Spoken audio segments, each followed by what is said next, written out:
Hello everyone, good morning.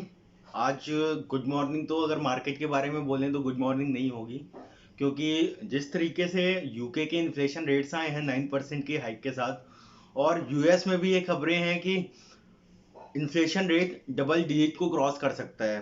तो वो काफ़ी डरावनी चीज़ें हैं, जिसकी वजह से आप देख रहे होगे पूरा ग्लोबल मार्केट आज रेड कलर में आप लोगों को दिख रहा होगा। तो चलिए हम आगे बढ़ते हैं, इस वीडियो को स्टार्ट करते हैं और ग्लोबल के जो भी संकेत हैं उसके बारे में बताते हैं, और आज हमारे मार्केट में क्या इसका इफेक्ट पड़ सकता है इसके बारे में हम लोग बताते हैं। तो यूएस मार्केट का अगर हम बात करें, नेस्डैक आपका लगभग 4.5% आपका माइनस है। 566 पॉइंट माइनस होकर के 11,418 पर ये आपकी कल की क्लोजिंग है यूएस मार्केट की। यूरोप जो आपका बंद हुआ है कल की डेट पे वो 1%, एफटीएससी कैट 1.2% लगभग 6352 की क्लोजिंग दी है, और डेक्स 14,007 1.26% का आपका गैप होकर के माइनस होकर के बंद हुआ है। अब वहीं हम बात कर लेते हैं एशियन मार्केट की। तो एसजीएक्स निफ्टी जो अभी ट्रेड कर रहा है इस टाइम पे, वो आपका 300 पॉइंट माइनस होकर के ट्रेड कर रहा है। अभी ये 334 पॉइंट भी कुछ समय पहले था। तो मतलब आप ये मान सकते हो कि एक भारी गिरावट दिख रही है आपको सामने। लगभग 2% की गिरावट आपको एसजीएक्स निफ्टी में दिख रही है। इसका इम्पैक्ट हमारे निफ्टी पे जरूर पड़ेगा आज के डेट पे। और निक्केई की बात करें, आपका लगभग 2.5% माइनस है, 26,215, 696 पॉइंट माइनस मच चल रहा है आपका निक्केई। और इसी तरीके से ताइवान इंडेक्स और कॉस्पी सेट कंपोजिट, ये सभी के सभी लगभग 1% से लेकर के 1.25% तक माइनस है।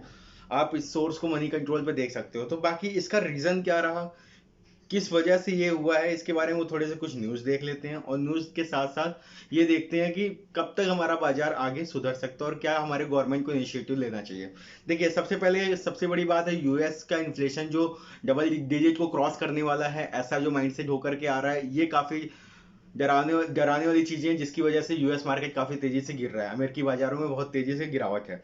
और साथ ही साथ यूके का इन्फ्लेशन रेट आपको पता ही है कि 9% तक आ चुका है उसका डेटा, जो कि सबसे बैड न्यूज है, और वो पूरा ग्लोबली इंपैक्ट वो भी कर रहा है। तो सभी देश की इस समय सबसे बड़ी प्रॉब्लम है इन्फ्लेशन।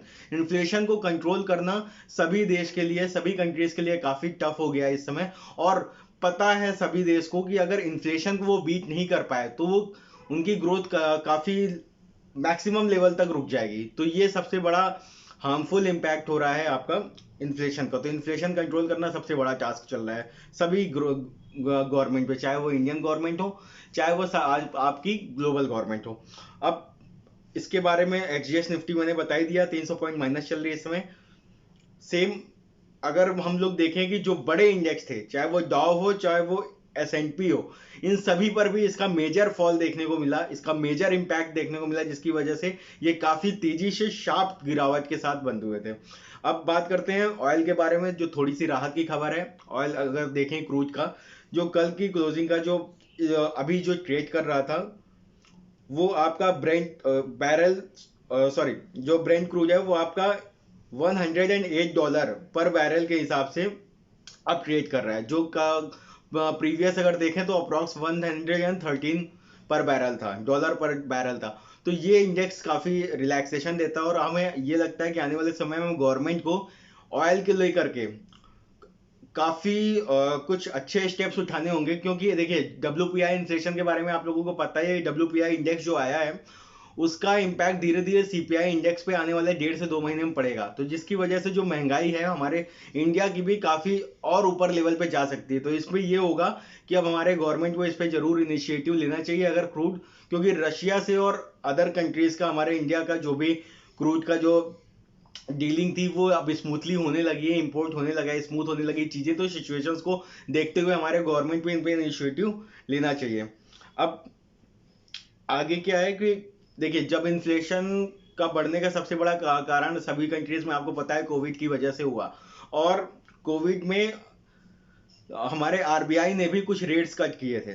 तो अब वो उन्हें रेट, जो भी रेट्स कट किए थे, अभी जो 0.40 का आपका रेपो रेट जो बढ़ाया है, अब गवर्नमेंट को और बढ़ाने की, जो हमारे आरबीआई को अब ये स्टेप लेना पड़ेगा कि वो अब आने वाले समय में आए। और जैसा सेंटिमेंट कह भी रहा है कि जून या जुलाई तक में 0.50 तक की हाइक और की जा सकती है आरबीआई की तरफ से, ऐसा अनाउंसमेंट हमें सुनने को मिला है। और इंडिया 10 ईयर यील्ड की अगर बात करें तो वो आपका 7.35% पे मेंटेन है अभी। और आने वाले समय में हो सकता है कि देखिए यील्ड कैप जब भी आपका इन्फ्लेशन बढ़ता है तो यील्ड रेट को कवर करना गवर्नमेंट के लिए सबसे बड़ा टास्क हो जाता है, तो उसको भी वो लोग कवर अप करेंगे, क्योंकि ये फाइनेंशियल डेट, अगर डेट में गिरावट आ रही है, वो इन्फ्लेशन को बीट नहीं कर रहा है, तो ऐसी कंडीशन में हो सकता है बहुत सारे इन्वेस्टर्स हम खो दें। तो इसकी वजह से हमारे गवर्नमेंट इस पर भी इनिशिएटिव लेंगे, जो कि करंट अगर हम डेट की यील्ड देखें तो 7.35% अभी चल रही है। और आरबीआई का जो अनाउंसमेंट है वो मैंने आप लोगों को बताया कि आने वाले समय में क्या कर सकते हैं। और हाँ, जो सबसे बड़ी चिंता का विषय बना हुआ है, जिसकी वजह से वो मार्केट का जो सेंटिमेंट बिगड़ा है और वो 4 से 4.5% डाउन की तरफ गए हैं, रीजन सबसे बड़ा एक और है, वो है फेड रेट की मीटिंग्स। फेड ने ये क्लियरली बोल दिया है कि इन्फ्लेशन को हमें कम करना है और हमें ग्लोबली जो इन्फ्लेशन है अपना वो 2% तक टाइट करके लेकर के आना है। इसके लिए उन्हें रेट अगर 2 से 3 बार भी हाइक करना पड़े आने वाले 2 से 3 महीनों में, तो वो भी वो करेंगे। तो जिसका सबसे बड़ा इंपैक्ट पूरे ग्लोबली इंडेक्स पे इस समय दिखा है, और कल की गिरावट सभी इस बात का, इस स्टेटमेंट का भी सबसे बड़ा रीजन इस हो सकता है। तो ये भी आपका काफी मेजर इम्पैक्ट है कि अगर आने वाले समय में फेड भी अपने रेट को बढ़ाता है तो पूरे ग्लोबल लेवल पे इसका इम्पैक्ट पड़ेगा। और अब बात कर लेते हैं हम लोग डॉलर की। डॉलर 103.55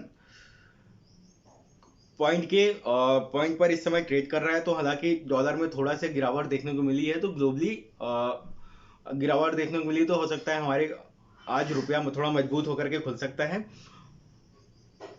साथ ही साथ आउटवर्ड रेमिटेंस की बात करेंगे कि हमारे देश से कितना पैसा, कितनी करेंसीज बाहर गई हैं। तो लिबरलाइज रेमिटेंस स्कीम के थ्रू 19.6 बिलियन डॉलर अब्रॉड जा चुकी हैं। मतलब या तो लोग ट्रैवल में निकल चुके हैं बाहर, या तो एजुकेशन फीस के नाम पे इतने पैसे हमारे देश से बाहर जा चुके हैं। तो ये जो काफी बड़ा अमाउंट फिगर आपको सामने देखने को मिल रहा है।